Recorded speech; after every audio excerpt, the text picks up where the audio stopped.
Hi viewers. അപ്പോൾ ഇന്നത്തെ recipe എന്ന് പറയുന്നത് നല്ല അടിപൊളി ഒരു മയോണൈസിൻ്റെ റെസിപ്പിയാണ്. നമ്മൾ കടയിൽ നിന്നൊക്കെ മേടിക്കുന്ന നല്ല കട്ടിയുള്ള അതുപോലെ നല്ല ക്രീമി ആയിട്ടുള്ള മയോണൈസ് നമുക്ക് വീട്ടിൽ തന്നെ തയ്യാറാക്കാം. ഞാനിവിടെ ചെയ്യുന്നത് മുട്ട വെച്ചിട്ടാണ്. അപ്പോൾ ഇതുപോലെ ട്രൈ ചെയ്യാത്തവരൊന്ന് ട്രൈ ചെയ്ത് നോക്കാം. മയോണൈസ് ഉണ്ടാക്കിയിട്ട് ഫ്ലോപ്പായിട്ടുള്ളവർ ഈ വീഡിയോ ഒന്ന് കണ്ടു നോക്കാം കേട്ടോ. നല്ല അടിപൊളി നല്ല ക്രീമി മയോണൈസ് നമുക്ക് റെഡിയാക്കാം. അതിനായിട്ട് 2 മുട്ട ഞാനിവിടെ എടുത്തിട്ടുണ്ട്. അത് നമുക്കൊരു മിക്സിയുടെ ജാറിലേക്ക് പൊട്ടിച്ച് ഇട്ട് കൊടുക്കാം കേട്ടോ. ഞാനിവിടെ വെള്ളം സെപ്പറേറ്റ് ചെയ്യണമൊന്നുമില്ല, രണ്ടും കൂടി അങ്ങ് ഒഴിച്ചു കൊടുക്കുകയാണ് ചെയ്യുന്നത് കേട്ടോ. ഇനി വെളുത്തുള്ളിയാണ് ചേർക്കേണ്ടത്. ചെറുതാണെങ്കിൽ ഒരു 3 എണ്ണം, വലുതാണെങ്കിൽ 2 എണ്ണം മതിയാവും. 1 സ്പൂൺ പഞ്ചസാര ചേർക്കണം. അതുപോലെ 1 സ്പൂൺ ഉപ്പും ചേർക്കണം. ഉപ്പ് നമ്മുടെ ടേസ്റ്റിനനുസരിച്ചിട്ട് അങ്ങോട്ടും ഇങ്ങോട്ടൊക്കെ കൂട്ടുകയും കുറയ്ക്കുകയൊക്കെ ചെയ്യാം കേട്ടോ.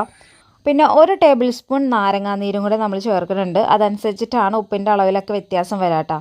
ഇത് നമുക്ക് നന്നായിട്ടൊന്ന് ബ്ലെൻഡ് ചെയ്തെടുക്കാം. മിക്സിയിൽ ഒന്ന് ബ്ലെൻഡ് ചെയ്തെടുക്കുക. നന്നായിട്ട് അടിച്ചെടുത്ത ആ ഒരു മിക്സിലേക്ക് ഇനി നമുക്ക് സൺഫ്ലവർ ഓയിൽ, ഏതെങ്കിലും വെജിറ്റബിൾ ഓയിൽ നമുക്ക് ഒഴിച്ചു കൊടുക്കാം.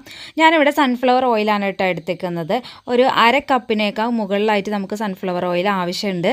അപ്പോൾ ആദ്യം നമുക്ക് കുറച്ച് ഒഴിച്ചു കൊടുക്കാം. ഒരുപാട് ഓയിൽ ഒഴിച്ചു കൊടുത്ത് അടിച്ചെടുക്കരുത്, അപ്പോൾ അത് കറക്റ്റായിട്ട് നമുക്ക് കിട്ടത്തില്ല കേട്ടോ.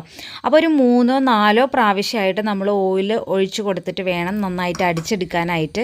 ഏറ്റവും അവസാനമായിട്ട് ഈ ഒരു പെർഫെക്ഷൻ ആവുന്ന വരെ നമുക്ക് ഓയിൽ ഒഴിച്ചു കൊടുത്തിട്ട് വേണം അടിച്ചെടുക്കാനായിട്ട് കേട്ടോ. നിങ്ങൾക്ക് കാണുമ്പോൾ തന്നെ മനസ്സിലാവുന്നുണ്ടാവും ആ ഒരു പെർഫെക്ഷനും ആ ഒരു ക്രീമി ടെക്സ്ചറും ഒക്കെ മനസ്സിലാവുന്നുണ്ടാവുമല്ലോ. അപ്പോൾ ഇതുപോലെ ട്രൈ ചെയ്യാത്തവരോ ഒന്ന് ട്രൈ ചെയ്ത് നോക്കുക, അഭിപ്രായങ്ങൾ അറിയിക്കുക കേട്ടോ. ഇതുപോലുള്ള കൂടുതൽ വീഡിയോസുകൾക്ക് ലഭിക്കാനായിട്ട് ഈ ചാനൽ ഒന്ന് ഫോളോ ചെയ്യാൻ മറക്കരുത്. അപ്പോൾ മറ്റൊരു റെസിപ്പിയായിട്ട് നമുക്ക് കാണുന്നത് വരെ ഓക്കെ, ബൈ, താങ്ക്.